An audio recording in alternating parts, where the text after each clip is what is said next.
Hey, what's going on everybody? Josh Quinones here at Unpacked 2019, what we have all been waiting for. This is my hands-on with the Galaxy Note 10 and Note 10 Plus, and I am amazed by how beautiful both of these devices look.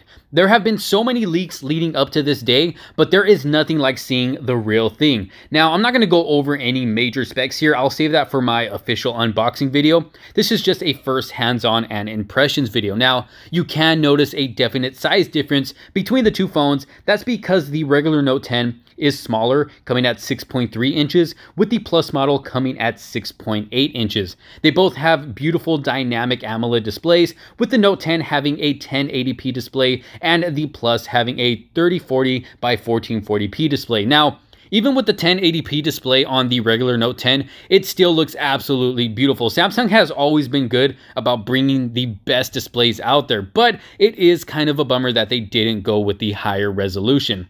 Now, as you can see at the top of the display, we have a center cutout for the selfie camera, which actually doesn't look that bad, giving us a pretty much bezel-less full screen experience. Now, of course, we're going to have to wait for my full review to see what I really think about this, but so far, I am liking it. Now, going to the back of the phone, you'll see the new camera setup here with a main lens, we got a telephoto lens, and a wide angle lens. And I'm really glad they finally brought back the wide angle lens to the Note series.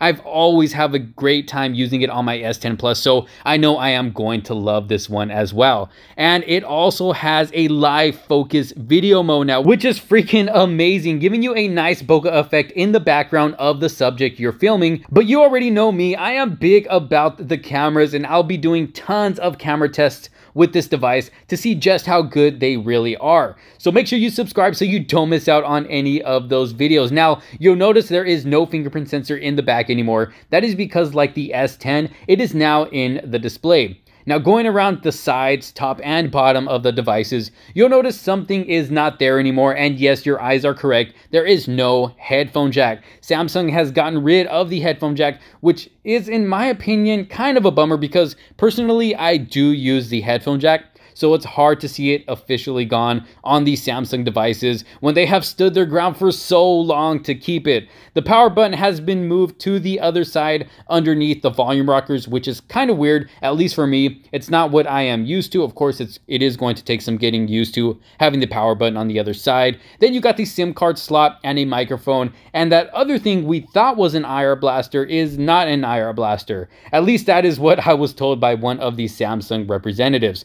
Now, we can't forget about the biggest and main feature of this device that makes a Note, well, a Note, the S Pen. We are still getting an S Pen that supports Bluetooth, which is cool, but it also has some cool new features, such as saving notes as text files. It has a 6-axis motion sensor for air gestures, which can actually come in handy when taking photos. I was testing this out on the show floor. You can swipe between camera modes at a distance, and you can even swipe up and down, switching cameras. Now, this was actually a really cool feature. I was having a good time testing this out, and it's definitely an S Pen improvement. You can also use the air gestures for different apps as well. And I definitely can't wait to try this out on my own device and be able to use it to take some great shots. It seemed pretty accurate on the show floor, but of course, when I get the actual device, I'm definitely going to put it to the test. But overall, I think both devices look great so far, and with how beautiful these devices look, you better believe I'm going to be protecting mine with a case by our sponsors of this video, Ringke.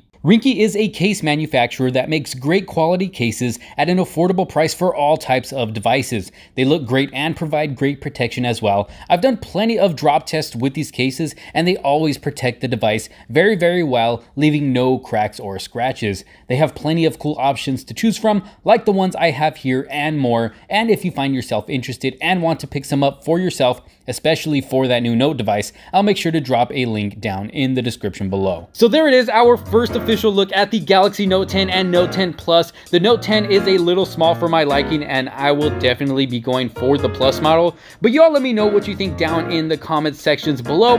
Don't forget to give this video a thumbs up if you did like it, and don't forget to subscribe and hit that bell for notifications so you don't miss out on any other future videos to come. Thank you all so very much for watching. This is Josh Quinones, and I will see you all in the next one. Peace out.